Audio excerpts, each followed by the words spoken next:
Thank you so much for coming in. We appreciate your time.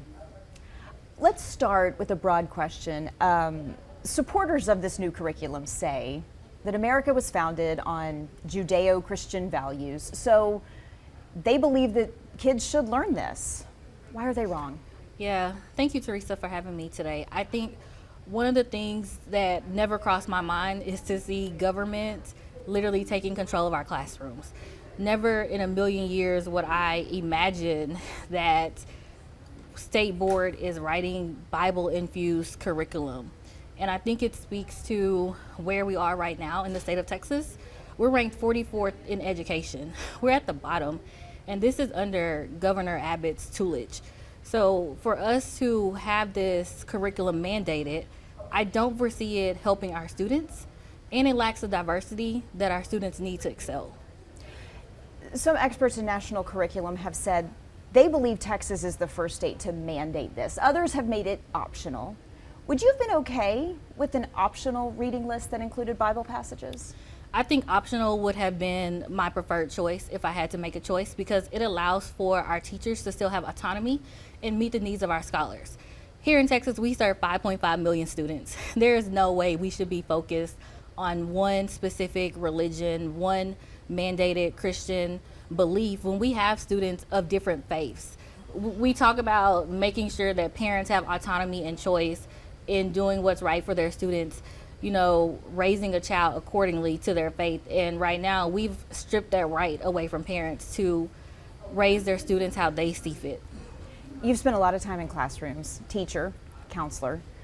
What do you envision this looking like for a teacher in a classroom right now? Honestly, I can't say that I do envision it. I feel like when we start mandating this, we're going to lose the ability to work in our craft, work in our profession as teachers, to be able to switch up lessons when they may or may not work. And that was one thing that I spoke about on the dais this past week was, what if you have a substitute teacher and you have a lesson? Are you now wanting that substitute teacher to teach this mandated Bible lesson that you've prepared?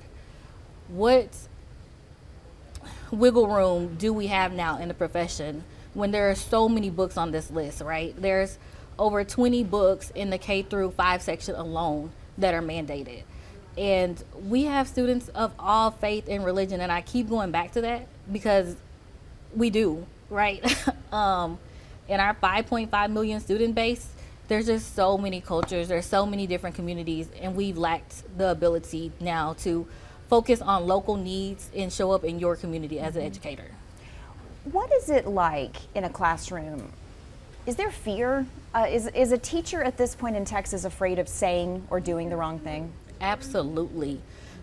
Teachers are super afraid right now, simply because there is this TA dashboard where teachers are under so much scrutiny right now, especially on social media. If a teacher posts anything right now, they're probably being screenshotted and sent to the TA commissioner's office to be investigated now. We're already in a deficit for teachers. The retention rate of Texas educators is astronomical right now. As somebody who has my dissertation in the retention rate of teachers, and I wrote this in 2020. Here we are 6 years later, and the gap hasn't closed, it's widened. So we are seeing teachers afraid to go into the classroom. This book list won't roll out to 2030, but you already hear teachers trying to find an exit strategy right now. So we are doing a disservice in the state of Texas right now to our scholars when we need to be focusing on math, reading, writing to improve our test scores. The 10 Commandments issue has ended up in the courts. Will this end up in court as well? Absolutely, without a doubt.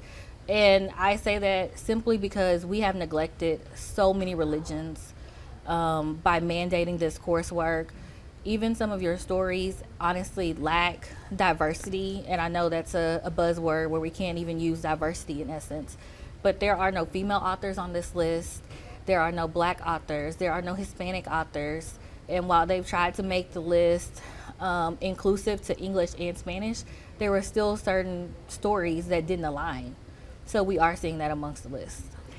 And the Bible reading is only part of it. There's also changes to the social studies curriculum that sort of leans more into Texas and American history versus world studies. What's your concern about that? Yeah, my concern is honestly we've whitewashed history to where anything that has to do with black and brown contributions to society has been written off. They tried to write off Ruby Bridges, and we know she's an instrumental part of desegregating schools and what that looks like. And as a state board of education, who our goal again is to serve our 5.5 million students, we've missed that mark. And it's unfortunate that social studies has also turned in to creating religious passages and doing a compare and contrast of Harriet Tubman and Moses, right? So there are specific things that have been incorporated into the social studies. However, the only positive thing I would say about social studies is somehow now it's been postponed, but we know this has been postponed because Commissioner Morath has already paid another organization to begin writing our TEKS. So what's going to happen? It's going to happen, and honestly, I feel like it's going to be a rollout of Bluebonnet in essence, to where they're going to try to fast track it, and then we're going to end up with all the errors like we did in math. As a Democrat on this board, how do you keep the energy level up? How do you maintain optimism? Because it feels like you are fighting against, the ship is sailing and you're fighting against it. For sure. I have hope that in November, everybody is going to run to the ballot box and get the far extremists out of office, because everyone on both sides right now are fed up with what just happened on Friday at the State Board of Education with these Bible mandates, the social studies curriculum. So you're seeing people adamantly upset that our public education is falling apart under Greg Abbott. So I don't want Greg Abbott to teach me Sunday sermons, and I know my students wouldn't want that either. So the Democrat in me is hopeful. The Democrat in me continues to pray and realize that I still have 1.5 million students in my district alone that I have to show up for and fight for every single day. Very good. Tiffany Clark, a member of the State Board of Education, thank you so much for being here. Thank you.